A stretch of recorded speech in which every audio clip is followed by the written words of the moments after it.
सात निश्चय की सबसे बड़ी योजना, पहली योजना थी बेरोजगारों के लिए 1000 रुपये मासिक सहायता। इस योजना को न कभी किसी ने शुरू किया, न कभी इसका किसी को लाभ मिला, क्योंकि अभी तक हमको कोई इसका लाभार्थी मिला नहीं है।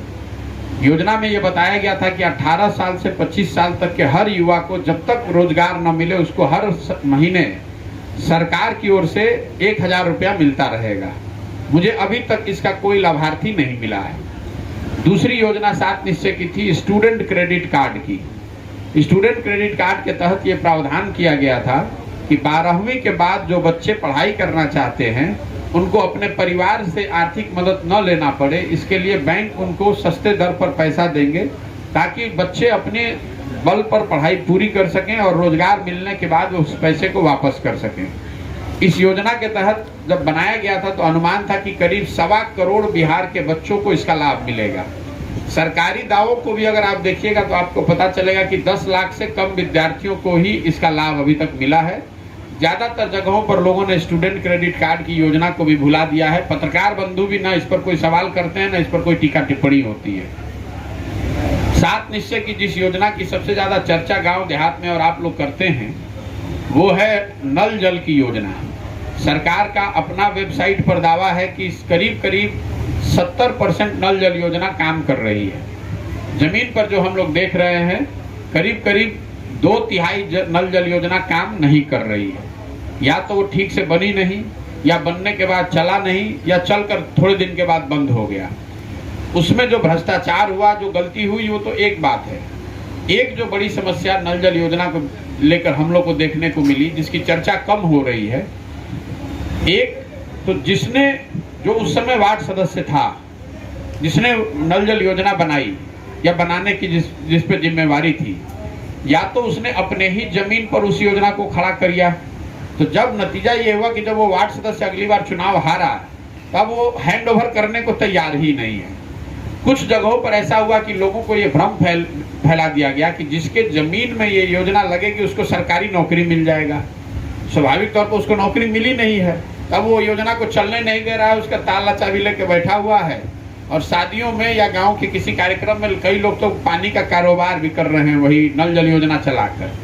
नल जल योजना के अंतर्गत जो बोरिंग पंप लगा है उसका पानी निकाल कर लोग उसका व्यापार कर रहे हैं। कुछ और समस्तीपुर में हमको 2-4 समस्याएं देखने को मिली, कुछ पीछे के जिलों में भी, कि जो दलित समाज के लोग हैं उनके टोलों तक अगर बीच में पड़ने वाली जमीन दबंगों की है या सवर्ण जातियों की है तो सब कुछ होने के बाद भी उन जमीन से होकर वो पाइप गुजरने नहीं दिया जाता है, जिसकी वजह से कि ज्यादातर दलित टोलों में ये नल जल योजना का नल का जो कनेक्शन है वो पहुंचा ही नहीं है। नल जल योजना के बाद एक और जो बड़ी योजना है वो है नालियों गलियों के पक्कीकरण की योजना। जिस समय सात निश्चय बनाया गया था 2015 में, उस समय अनुमान था कि करीब 80,000 करोड़ रुपया 5 वर्षों में खर्च किए जाएंगे ताकि बिहार के हर घर से नाली का पक्कीकरण किया जा सके। उस नाली को बाहर लाकर गांव में एक बड़े नाले से जोड़ा जाए और फिर उस बड़े नाले के जरिए पानी को निकालकर उसका निस्तारण किया जाए। जो मैं पिछले 2,500-3 हजार गाँव में मैं देख कर आ रहा हूँ, कहीं पर भी घरों में नालियों के पक्कीकरण की बात नहीं है, उसकी तो कोई शुरुआत ही नहीं हुई है। गाँव में कुछ जगह बड़े बेतरतीब तरीके से बनाए हुए सड़क के किनारे नाले दिखते हैं, लेकिन उन नालों में ना घर से पानी लाकर डालने की व्यवस्था की गई है, न उन नालों से पानी को निकालकर निस्तारण की व्यवस्था की गई। नतीजा ये हुआ कि ज्यादातर ये जो नाले हैं या तो बंद पड़ गए हैं या कूड़ेदान की तरह इस्तेमाल हो रहे हैं। जहाँ तक ग्रामीण गलियों और सड़कों की हालत है उसके बारे में जितना कम कहा जाए वो अच्छा है।